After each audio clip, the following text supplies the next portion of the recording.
Good afternoon, brother, teacher Lau and brothers and sisters. Uh, Today is 25th January 2026. I'll be presenting my YMBA Diploma Abhidhamma Assignment 3. Question 1. Explain the requisites of enlightenment, that is Bodhipakkhiya Dhamma, and write on any one group. So there's two components. One is the requisites of enlightenment, and the other one is one of the group. So introduction. In the Theravada canon, the Bodhipakkhiya Dhamma, or translated as factors or requisites of enlightenment, is mentioned in the Visuddhimagga, a commentary written by Venerable Buddha Gosatthera in the 5th century in Sri Lanka. There are 7 groups with a total of 37 dhammas or factors. These 7 groups were taught individually by the Buddha, especially in the Samyutta Nikaya, the collections of linked discourses from SN 45 to SN 51.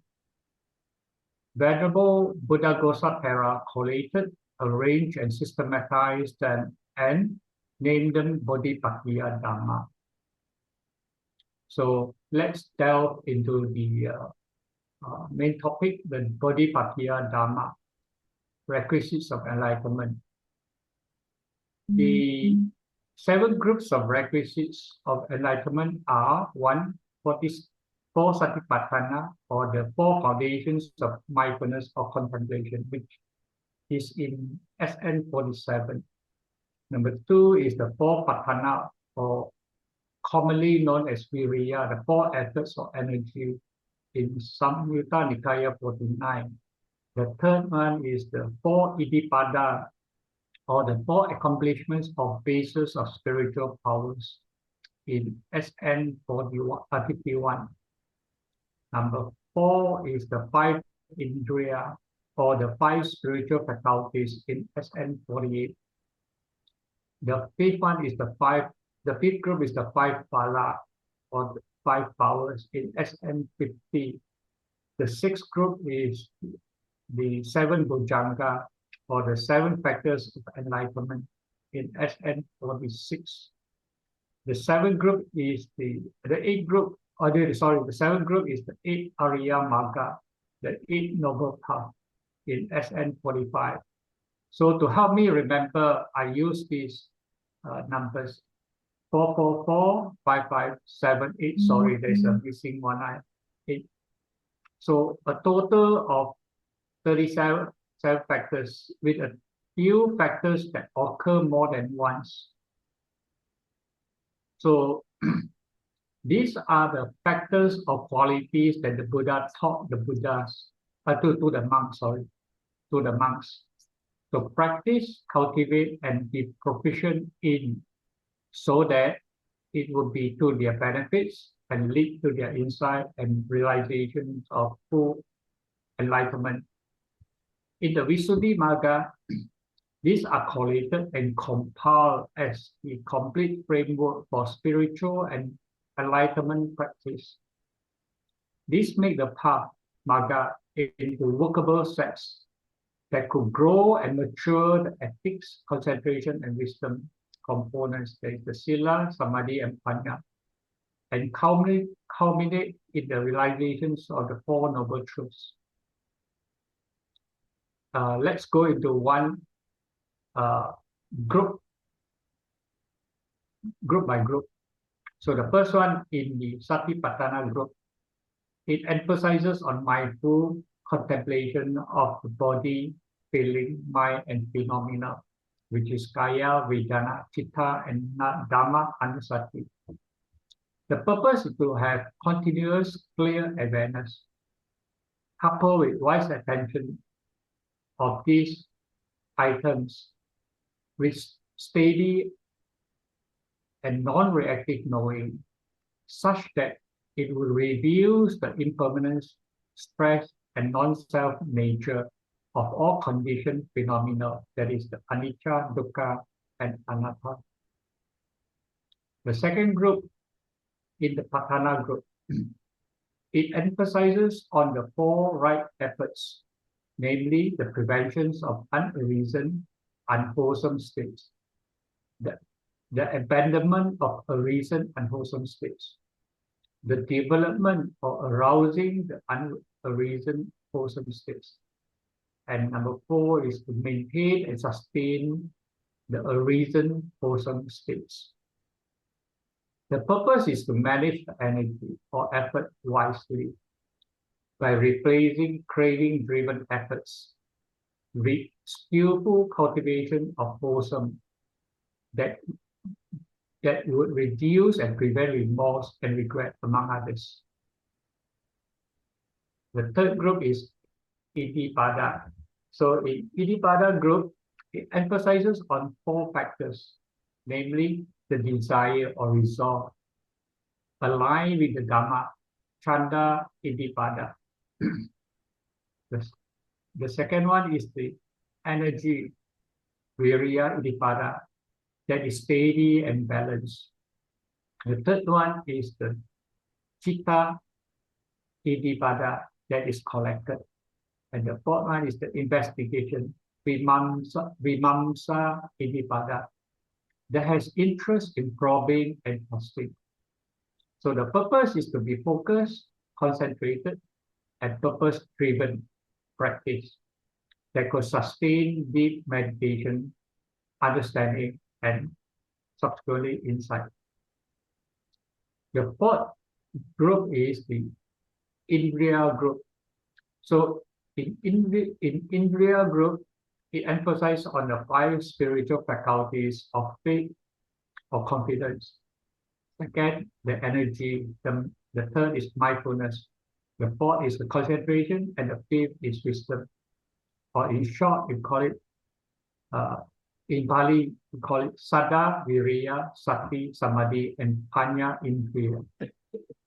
The purpose is to establish stable, balanced governing capacities, such that these are able to counter the opposites or the hindrances, namely doubt, sloth and torpor, fitnessness, restlessness, and delusion, especially during meditation. The fifth group is Bala. In Bala group, it emphasizes on maturing the above five faculties, that is the five Indriya, into unshakable powers or strength, such that it has resilience and could not be overthrown by the opposing defilements mentioned earlier. Thus, meditation becomes easy, fast, and stable. In the sixth group, Bhujanga. So in Bhujanga group, it emphasizes on the more subtler self-regulating system of the mind, especially between energy and karma, to provide the conditions for even deeper insight and the arising of supramundane path and Christian consciousness. The seventh group is the Arya Magga. So in Arya Magga group is the comprehensive noble path that integrates all the other factors above, such that one could progress upward. For example, from harmonious, peaceful, mundane life to meaningful spiritual life, and to the culminations of the attainment of supramundane path moments, which directly realizes the Four Noble Truths and Nibbana. So next we go to the second subtopic, which is the select one of the group. So I chose the Iddhipada, the four bases of spiritual powers. So from the Pali dictionary, Iddhi means prosperity, potency, psychic power, and Pada means the foot, a base. Thus, Iddhipada may be translated at the base of psychic or spiritual power. So here we use the four bases of spiritual powers. And In the Bodhipakkhiya Dharma, the Iddhipada are the four conditions that generate, sustain, and effective practice energy. These four are: number one, chanda. There is a wholesome desire or resolve. Number two is the virya, or energy or effort. Number three is chitta, collectedness of mind. And number four is vimamsa, investigation. Overall, their role is to turn the scattered mind and effort into focused, flexible, and stable power that supports samadhi and insight. So let's go one by one into each Iddhipada. Number one, Chanda Iddhipada. Chanda Iddhipada provides and sets the direction that is Dharma aligned. It is unlike the Lobha. Lobha is influenced by greed. Chanda is wholesome resolve for skillful qualities. It motivates, but there is no agitation. It replaces the craving tendency with purpose that are grounded in letting go. So the greed is not present. Rather, there is a lot of intentions for renunciation. So Chanda orientates the heart and the mind towards liberation. It kindles and sustains interest as well as joy during cultivation. The second factor is Virya Iddhipada. It provides the momentum as it supplies steady, balanced energy, such that it does not fall into sloth or torpor or lethargy, which is due to insufficient energy or insufficient virya, nor restlessness or agitation, which is due to too much of energy. Virya Iddhipada, when it matures, it is the four right efforts or Sama Vayama. It prevents and abandons the unwholesome states and arouses and sustains the wholesome states. When virya is balanced and optimum, the mind is alert, warm but not tense, and it is able to sustain throughout the day. So number three, Iddhipada is Chitta Iddhipada. It provides the stability and focus, and it unifies the attention and mind on a single or chosen object, thus enabling that it is broader and more general than the one-pointedness mental factor, Ekagata Chittasika. It supports excess concentration and absorption when conditions allows. When Chitta Iddhipada is strong, the mind has continuity without pausing, continuity of the object.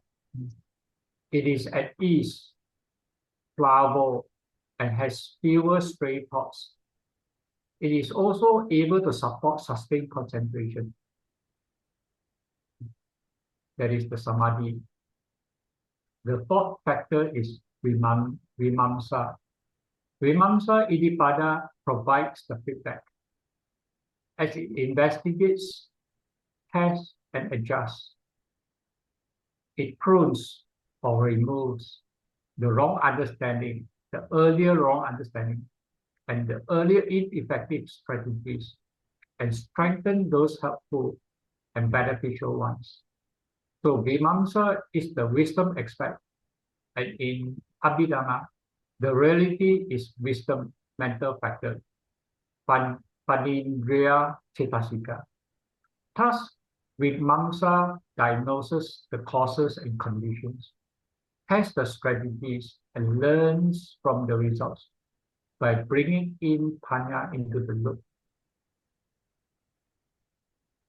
Hence, These four bases of spiritual powers, Iddhipada, form a wider loop than the Vimamsa Iddhipada, whereby clear aim helps to energize action or doing. That is from the Chanda Iddhipada and the Virya Iddhipada, so that it can sustain stable attention, which is the Chitta Iddhipada. Then with intelligent adjustment and modification, that is the Vimamsa Iddhipada, it is able to refine and renew the aim if there is a need for it. So when these four Iddhipada factors are balanced, it becomes a powerful self-correcting engine or cycle for the practice and towards enlightenment. So next, the conclusion for the two subtopics. The Iddhipada, like the other six groups within the Bodhipakkhiya Dhamma, exemplifies the Buddha's structured and systematic approach to spiritual development. Together, these 37 factors provide a complete and broad framework for progressing from mundane practice to supramundane, to supreme enlightenment. So that's the end of my presentation. So much of the credit I sourced it from Nobu AI to give me the guides and as well as certain key points which I missed earlier. So I find it very helpful. And for the suttas, I refer to Sutta Central for guidance. So with that, Okay, thank you. thank you. Okay, good work. Brother Koh and do some homework, then he able to relate the question what is trying to put across. So for those who are taking exam, because I pass it to him because he has a capability of doing further study on it. For you all, if this such question come out, I hope you all better can learn like Brother Koh example. If you know, if you just see his thing, I don't think you can digest everything. If you don't touch on it, because by touching on it and examining on it, you're able to grasp the thing properly. So you come to exam, you have no exam fright. So exam fright, then you are on the losing end. So good job. I hope you all can live up Brother Koh like that. Go and do thorough study, and then you should able to present the paper well, the answer well, because this is diploma not easy. So I hope the rest, please do plenty of homework. If not, you got very little choice, especially Abhidhamma paper. A very limited choice. You come out the 5, no place to choose. You have to answer. Die also must answer. So good work, Brother Koh. So your next question. Okay. But I have to thank Teacher Lau for giving me the feedbacks as well. So I did try to incorporate the feedbacks. Don't mention a simple thing. They want 2 cents only.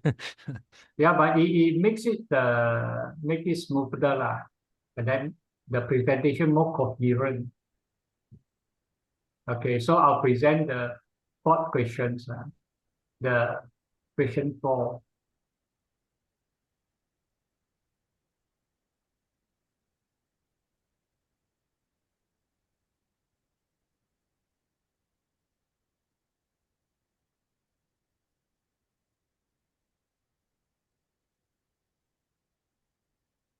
Okay, so I'll continue on with the next question, question 4. The question is, the statement, realization of the 4 noble truths is gained by developing the noble eightfold path, explains how the gradual cultivations of sense sphere beautiful consciousness culminates at the 4 supramundane levels of consciousness. Do you agree? Discuss. So for introduction, the statement posits that the realization of the 4 noble truths achieved through developing the Noble Eightfold Path, involves a gradual cultivation that begins with the sense sphere beautiful consciousness, that is the Kama Vachara Sopana Chitta, and culminates in the four supramundane levels of consciousness. So this discussion will analyze this proposition from both the Sutanta and Abhidhamma perspectives. So in the Buddhist tradition, the Dhammacakkappavattana Sutta, SN 56.11, there is the Samyutta Nikaya 56, Sutta 11, is regarded as the Buddha's first discourse, delivered to his 5 former ascetic companions. It introduces the middle way, the Noble Eightfold Path, and the 4 Noble Truths. So in other suttas, the Buddha mentioned various conditions and ways of gradual practices that will lead to realization of Aryahood, namely stream entry, once returner, non-returner, and Arahant. In Pali, Sotappatti, Sakadagami, Anagami, and Arahata. These gradual paths or ways are traditionally summarized as morality, concentration, and wisdom in Pali, Sila, Samadhi, and Panya. So let's go into the Noble Eightfold Path and analyze it from the gradual practice and development. So let's rephrase, or rather recall the Noble Eightfold Path, which comprises of 8 factors, namely right view, right intention, or right motivation. Second, the second component is the right speech, right action, and right livelihood. The third component is the right effort, right mindfulness, and right concentration or composure. So right view and right intention are grouped under the wisdom group Panya. Right speech, right action, and right livelihood as morality or ethical group Sila. Right effort, right mindfulness, and right concentration as concentration or composure group Samadhi. So before one is willing to begin the practice, normally one would or should have or start with some basic proper view and intention. For example, that good begets good and bad begets bad. That good action leads to happiness and bad action leads to unpleasantness or suffering. That one needs to learn from a good and proven teacher, be it present and or of the past, and that one has certain faith and confidence on his or the teaching. So in the case of a Buddhist, minimally, it is the belief in the existence of a historical Buddha and his teaching, the Dhamma, especially the law of causality, the karma vipaka, as well as the qualities or virtues of the Buddha and the Dhamma. So this is the minimum conditions for the right view to start with. Next, one begins the practice of the teaching. Firstly, by abstaining from the frequency of doing wrong, as well as the tendency of doing wrong. And or the other way is unwholesomeness. For example, the speech, action, and or livelihood. These are the 3 categories which Buddha specifically mentioned: speech, action, and livelihood. And these are the ethical aspects of the Noble Eightfold Path. Generally, for a lay practitioner, the 5 precepts would encompass abstaining from most of the serious unwholesome deeds. Next, or at the same time, one tries to arouse and promote those that are wholesome.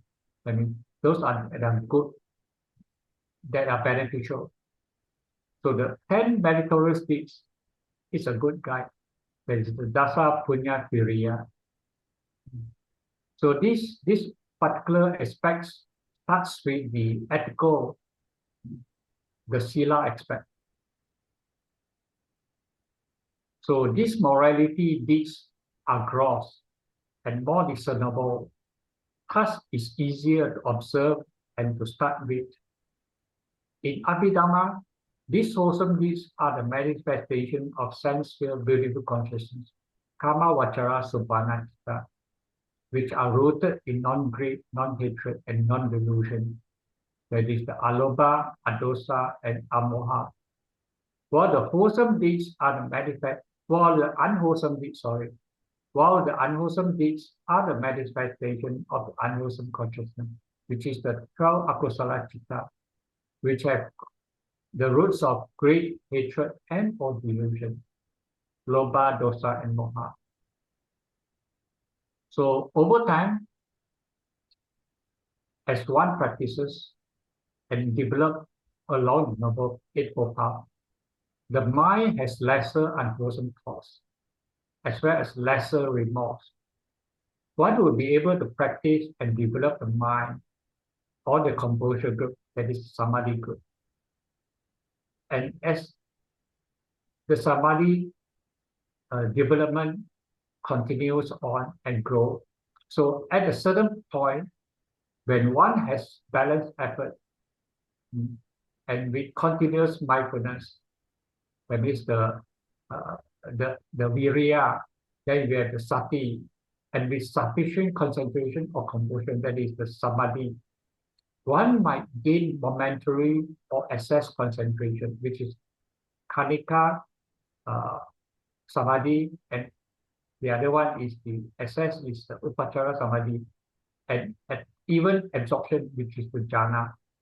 So these states, that is the momentary concentration, excess concentration, and absorption, these states will help one to observe inward, that is the mind states, at real time and with more clarity and objectively, rather than influenced by personal views, liking, disliking, and or due or with ignorance.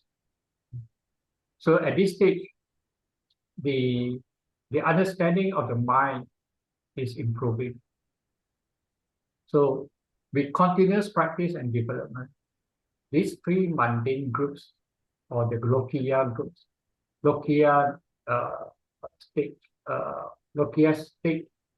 would support these three mundane groups. That means the Sila, Samadhi, Panya would support and reinforce each other.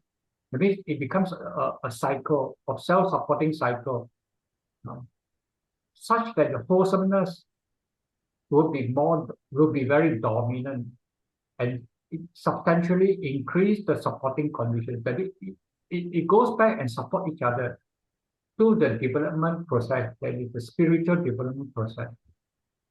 This further purify and stabilize the mind. It becomes even more pure, the mind becomes more pure and more stable. So it comes to a stage, and at a certain point, with even greater clarity, stability, and maturity, there will be a moment of breakthrough where all the 8 factors come together as one. That means as one Noble Eightfold Path, not as individual component of the Noble Eightfold Path, and become the Noble Path factors that will directly penetrate the 4 Noble Truths. So a distinct straight entry path consciousness, that is the Sotapatti Magga Citta, arises and immediately eradicates the first 3 factors, the 3 samyojana. And this Sotapatti Magga Citta is not normal but mundane consciousness, but a supra-mundane consciousness. Neither is it the extension of the mundane consciousness, but a distinct path moment. However, without the right mundane states, conditioning, or as a proximate condition, the distinct supra-mundane consciousness could not arise. So, as one continues to cultivate and develop, one could progress and attain one's returner, non-returner, and finally a fully enlightened being, an arahant, or in Pali, Sakadagami, Anagami, and Arahata. At each level, more factors are weakened and eradicated accordingly, thus attaining even higher purity and stability of mind. Thus, from the Theravada Abhidhamma perspective, through the practice of this Noble Eightfold Path, one progresses to, through, and from sense sphere building consciousness. For example, from Akusala, one goes to Sobhana Kusala. And then from Jnana Vipayuta, one goes to Jnana Sampayuta. That is through the beautiful consciousness. And then from sense sphere consciousness, one goes up to Lokutara consciousness. That is from the sense sphere beautiful consciousness, one goes up to the supramundane consciousness. That's why I put the to, through, and from. And then to the supramundane path and fruition consciousness. And of course, it will culminate in the attainment of Arahata fruition with ease. And that is when the Arahat goes into Arahata Samapatti. Then it will be very easy for the Arahat to enjoy the Arahata fruition easily. So, conclusion, based on the topic asked, and from the Sutanta perspective, therefore, it is correct to say that the gradual cultivation progresses from the sense sphere beautiful consciousness and culminates at the supramundane levels consciousness. That means it is a yes answer. From the Abhidhamma perspective, the Lokotara Chitta is ontologically distinct. It does not arise from Lokiya Chitta through mere continuity or enhancement, but emerges at the path moment, the Magga Kana, when conditions of purity, maturity, and insight converge. It is an unprecedented cognitive event that directly apprehends Nirvana. Therefore, the answer to the question is nuanced. From the Sutanta or conceptual perspective, it is yes. The path is described as gradual training, where wholesome qualities are cultivated sequentially, leading to a breakthrough. From the Abhidhamma, that is the ultimate reality perspective, the answer is no. The supramundane consciousness is not a mere extension or culmination of the mundane sense sphere consciousness. Itself is a distinct, unconditioned cognitive event that arises when the path factors mature completely. So here, I also use much of it from Noble to guide me, as well as comments and suggestions from Brother Lau to improve the presentation and the assignment. With that, I thank you. A good word, it's very comprehensive. This type will give you a score. So I hope the rest follow Brother Koh, the style of he presenting. He almost studied the whole question, what the question asks. So for you, don't avoid doing assignment. It's a way for you to learn and to improve. And on the exam day, you have no fright to handle such question, because I tell you, Abhidhamma, very little choice. You die, only 5 questions all must do. If you miss one, then your mark will be in trouble. So please help yourself, and if you go through brother thing, I think very hard for you to understand. So please go and read through and do proper research yourself and read up. So if no, very hard to handle the paper. Okay? So thank you, brother. So we wait for Sumeta whether she will continue or not.